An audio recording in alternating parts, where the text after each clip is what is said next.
Hi, I'm Francis de Heolstor, a guitarist and vocalist for Corpstein. We are a metaphysical death metal band from New York City. First off, I'd like to thank Antichrist magazine for this interview. I'm very glad to be doing it. Corpstein had been brewing in my mind for a long time, but things coalesced in 2018 when I finally got down to putting the songs together. The first album, The Last Messiah, was released this past August 2020, year of the plague, incidentally, or maybe fittingly. Our music is pure, unadulterated death metal, inspired by philosophical and literary themes, which I'll expound on a bit later.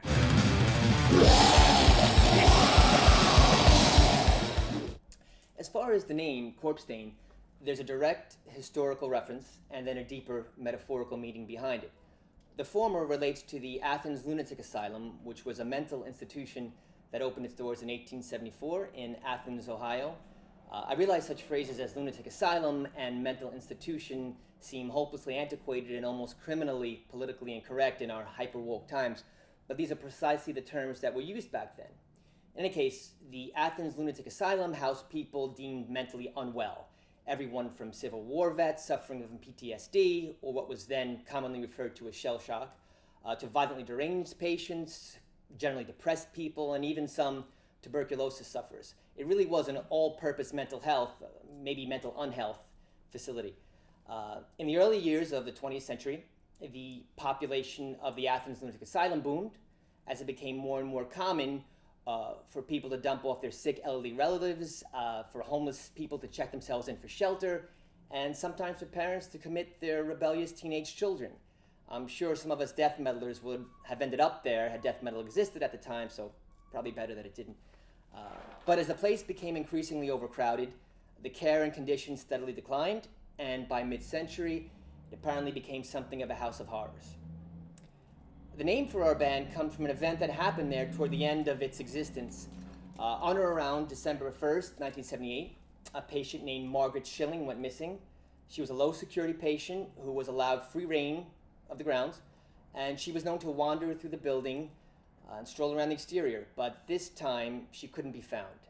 So it was over a month later, on January 12th, 1979 or thereabout, that Margaret's remains were inadvertently discovered by a maintenance worker in an abandoned room in an unused ward.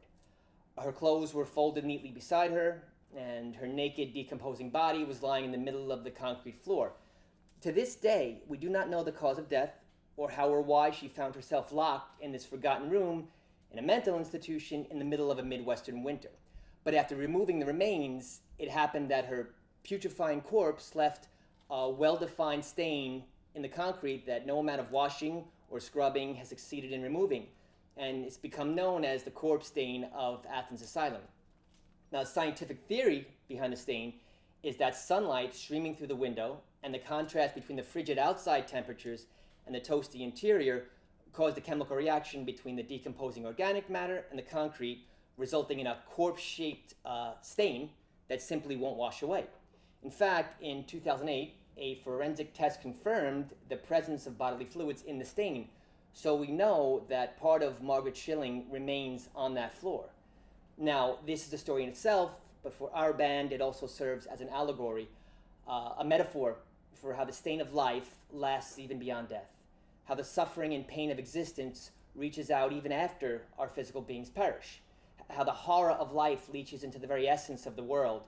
We don't mean this in any sort of paranormal or ghostly way, but in a metaphysical or philosophical context. Once we have stained the atmosphere with our human existence, that stain can never be expunged. We pass on, we end, our petty individualities expire, but the echo of our wretchedness persists. The remnant of our vileness lives on. The real virus is humanity. The true plague is people. And the more we overpopulate the earth, just as with the Athens Lunatic Asylum, the worse we stain the world. The corpse stain is all of us.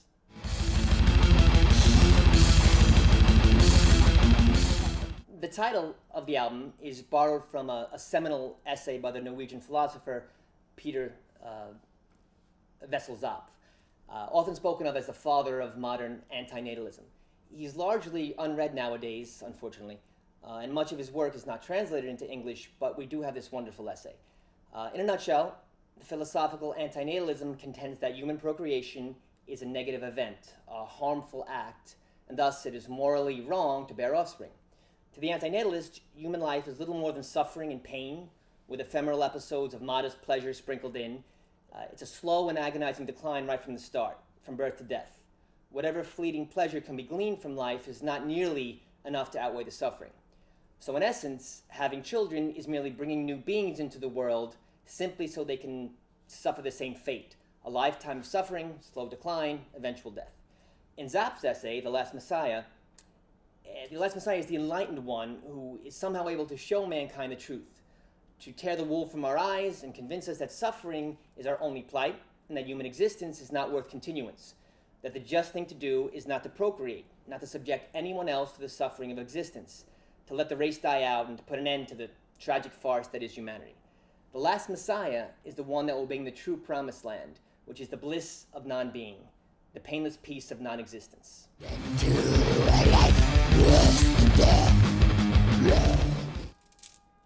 Again, the lyrical content revolves around philosophy and literature. In fact, every song, including the eponymous title track, is inspired by a book that has had great effect on me. For example, the Sickness Unto Death, the final song, is borrowed from the classic treatise on despair by the Danish philosopher Søren Kierkegaard. It's impossible to sum up such a singularly brilliant work in a few lines, but for Kierkegaard, the very essence of human existence is despair. We live, move, and have our being in a constant state of anxiety. Now, there are myriad layers of nuance and great depth to his arguments, which include serious religious consideration and deep-seated metaphysical consideration.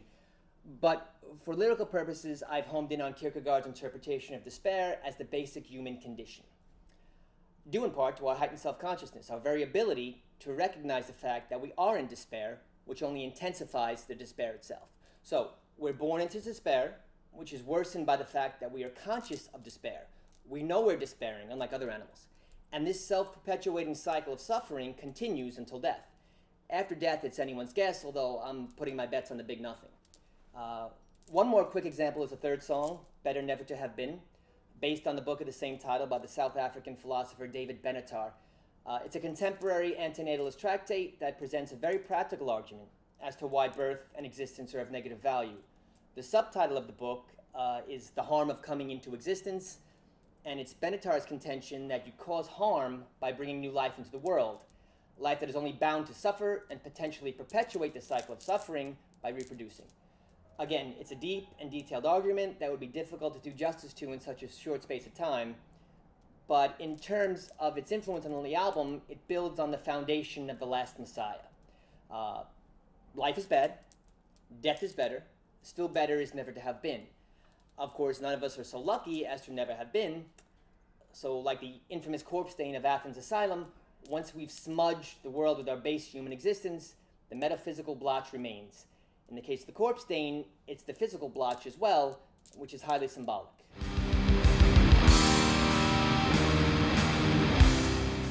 The cover art is a section from a series of frescoes by the Italian Renaissance painter Luca Signorelli called The Sermon and Deeds of the Antichrist.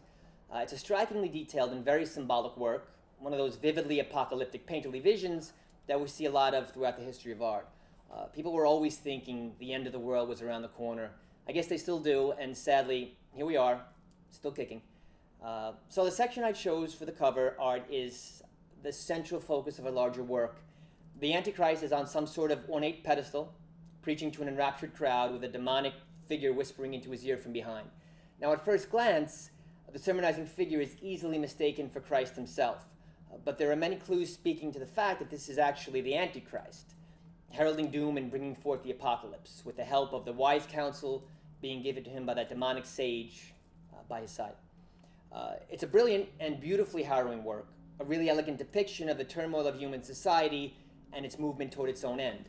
I felt it was a perfect visual metaphor for The Last Messiah, although Zapp's Messiah is not evil but merciful. He's not demonic but beneficent, as his call for a stop to procreation and an end to humanity is really a plea for the cessation of suffering. He's trying to help us. The ends are the same with respect to the painting and the essay, even if the means differ. And that end is, of course, the end of humanity, which is long overdue. I would, however, like to get at least one more album in before the curtain falls.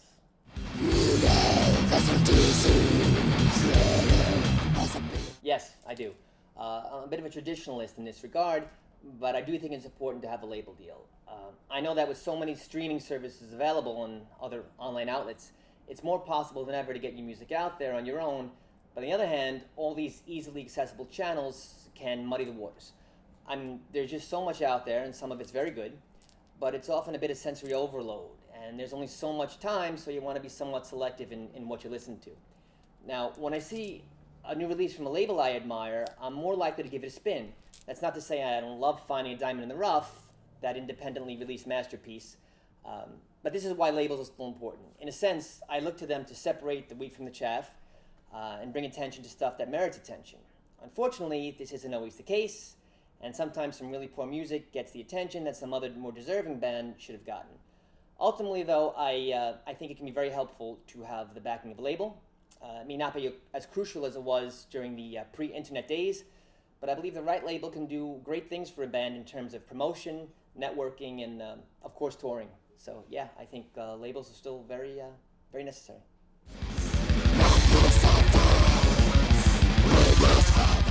My go-to bands are typically the old school death metal gods: Morbid Angel, Carcass, Deicide, Cannibal Corpse, Entombed. But there are some new bands that have really risen to the occasion, and some outfits from the last few years that have impressed me are Necrot, Gatecreeper, Blood Incantation.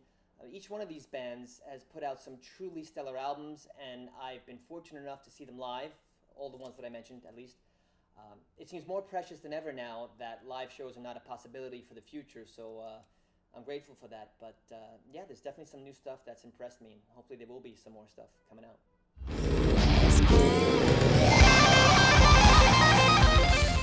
The pandemic has wreaked havoc on nearly every aspect of life, and our handling of it has only exacerbated the effects of the virus on society, especially here in New York City. As far as our music scene, there aren't that many metal venues to begin with, and several of them have already shut their doors for good. I hope we can hold on to the remaining ones, because I really can't imagine what we'll be left with when the smoke clears. Of course, most metal bands don't make a living from their music, which I suppose is a positive thing in this case, as long as their day jobs haven't been erased. If and when we get back to something resembling the way things were, I predict the extreme metal scene will thrive. And this kind of music and culture feeds on adversity and tumult, so maybe the experience of the pandemic will provide fertile ground for a kind of metal resurgence. At least I hope so. I don't like cliches, such as the one I'm about to use, but we truly are living in unprecedented times. It's not every generation that gets to live through a worldwide plague, but as with anything else, if we approach it correctly and respond with courage, determination, perseverance, I have confidence that the scene will emerge strongly, and I hope we can make the most of this and see it as an opportunity.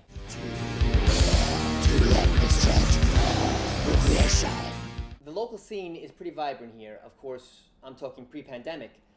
Being such a central hub, New York City usually gets the bigger bands to come here when they're touring, and there are, or at least there were, a decent number of fantastic smaller venues that host local and out-of-town bands.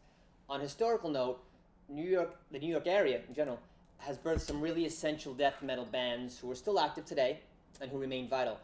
Immolation, Cannibal Corpse, Incantation, Suffocation. These bands have paved the way for other local acts, and their continued presence on the scene will be a kind of beacon for both fans and bands. It'll be tremendously important for these bigger bands to step up once the pandemic ends. Not only will it be great to see them perform again, but it'll be essential symbolically that they return to the stage and to the studio to show that extreme metal has made it to the other side of this. So I'm hoping for that.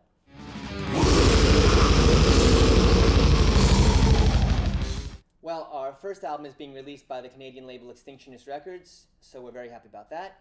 We're also looking around for labels for the next album. The songs are written, and I'm super excited about recording them. And in an effort to remain productive and sane, we've been using this time in lockdown to practice and become as tight as possible for when live shows are once again permitted. I've been obsessively buying up new equipment, and I hope to be able to use it in a live setting while I'm still young enough to play. But this past year has really only made me more grateful for extreme metal. It's made me cling to what I love even more tenaciously, and I sincerely hope that come what may, I'll be playing death metal for the rest of my life. So thank you to Antichrist magazine, and many thanks as well to Wesley Heslop and Justice Lapsley. We greatly appreciate this interview, and I had a lot of fun doing it. Hope you all check out my band Corpstein. Thank you.